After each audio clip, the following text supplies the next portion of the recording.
We often underestimate the weight of a single message. In the fast pace of modern relationships, where texts are sent, seen, and forgotten in seconds, it's easy to assume that what we send doesn't matter much. But here's where we get it wrong. A well thought out message, crafted with intent, has the power to echo in someone's mind for hours, sometimes even days. And when it comes to romantic connection, especially with a woman who values emotional depth, the smallest message can become the loudest memory.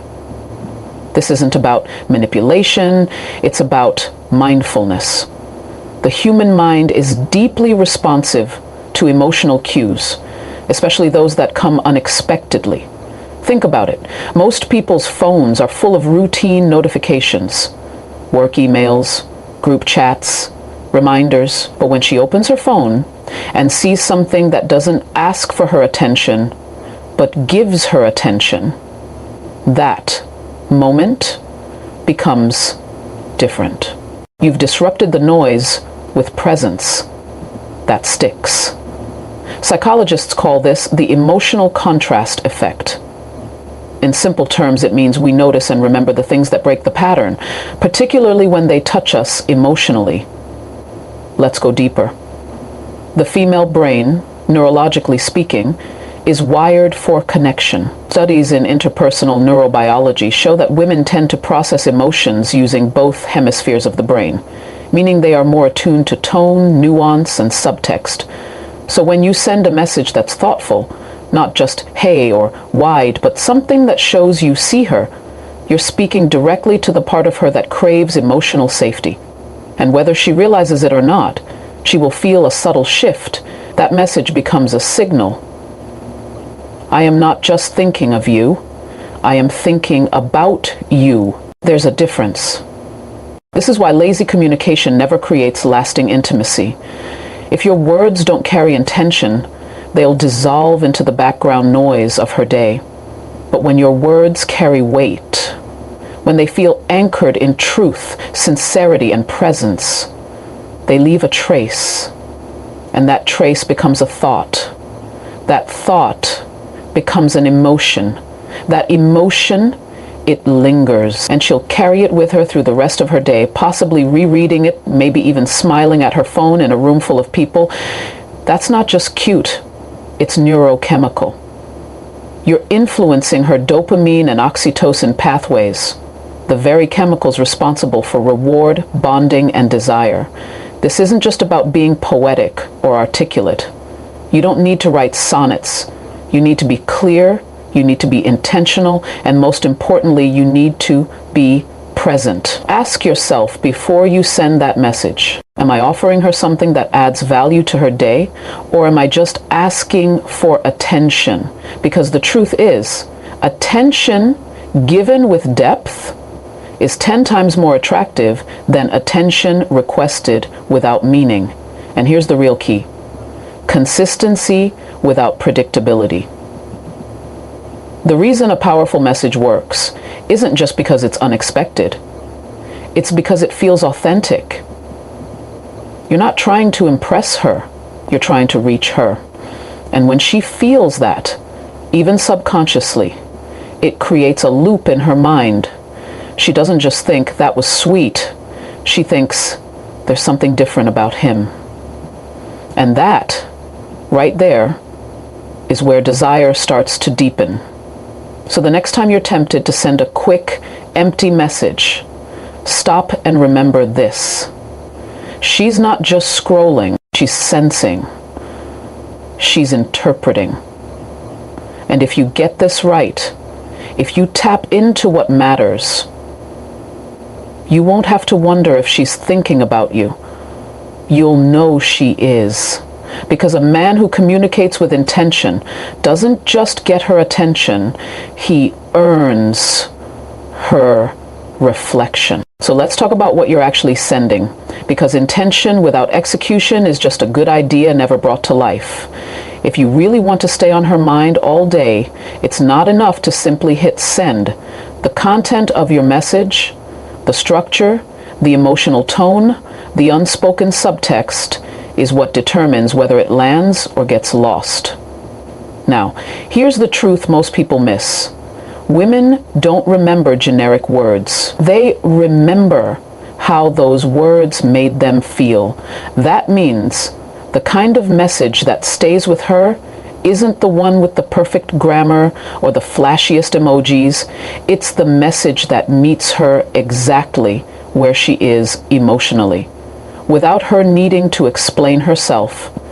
In other words, it resonates. It feels like it was written for her. What makes that possible? Three things: personalization, emotional specificity, and timing. Let's unpack that. Personalization is simple but powerful. It could be a reference to something she said in passing, a callback to an inside joke, or a line that reflects how well you've been paying attention. That's important because attention is affection in action. When a woman realizes that you're not just hearing her, but truly listening and remembering, it signals emotional maturity, and that's rare. That's attractive. Then there's emotional specificity. The difference between saying, "I miss you," and "I keep hearing your laugh in my head, and it's making this whole day feel warmer than it should." One is common, the other is visceral. Why does that matter? Because memory is tied to emotional intensity. The more vivid and specific your language, the more likely it is to create an imprint on her mind. And that imprint becomes something she revisits, even subconsciously. You're not just sending a message, you're planting a thought. Now, timing, this is a subtle art. A message that arrives at the right moment can feel almost cinematic. Let's say she's having a hectic day. She hasn't heard from you yet, and suddenly her phone lights up with a message that doesn't demand her energy, but offers her calm. Something simple like, "I don't know what today is throwing at you, but I hope you're remembering how powerful you are." That lands differently, not because of the words alone, but because it shows attunement. You're not reacting. You're anticipating. That's psychological intimacy. And when that happens, she feels not only understood, but held. And let me be clear here. None of this works if it's performative. A woman can sense the difference between words that are trying to get a reaction and words that are anchored in sincerity. She might not be able to articulate it, but she'll feel it. And when a message feels safe, when it feels like it came from a grounded place, it bypasses her defenses. It doesn't just get read, it gets felt. And that's the whole point. You see, in a world that's saturated with digital noise, attention has become a currency. But emotional relevance, that's what makes a message unforgettable. It's not about being clever. It's about being clear. It's not about saying something new. It's about saying something true. And truth, especially when it's delivered with tenderness, lingers. So when you ask, what should I send her? The real question is, what do I want her to feel when she reads this? If you can answer that with honesty and precision, you won't need to second guess your message, because you'll know you're not just writing to her, you're reaching her. And the message that reaches her heart is the one she'll carry in her mind. Let's take it a level deeper. It's one thing to send a message with thought and precision. It's another to send a message that speaks her emotional language.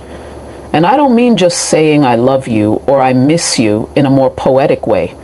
I mean actually understanding the emotional blueprint that shapes how she receives, processes, and internalizes what you say. Because the truth is, if you're not speaking her language, you're just making noise, even if it's well-intentioned.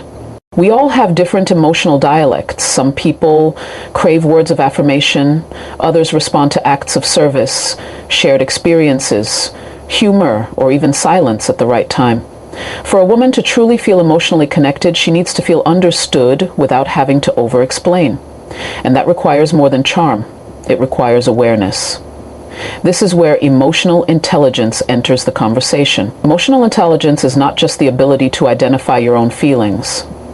It's the ability to accurately perceive the emotional cues of the person in front of you, and then respond in a way that respects, supports, and resonates with their state of being.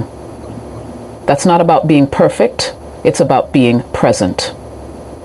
You can always tell when someone is emotionally fluent with you because their words don't feel scripted, they feel tuned in. And when you're dealing with a woman who values emotional presence, she doesn't just hear what you say, she feels why you're saying it. She's picking up tone, tempo, timing, and subtext. She's not just reading the message, she's reading you. This is why certain messages make her stop and reread. It's not just the words, it's the attunement.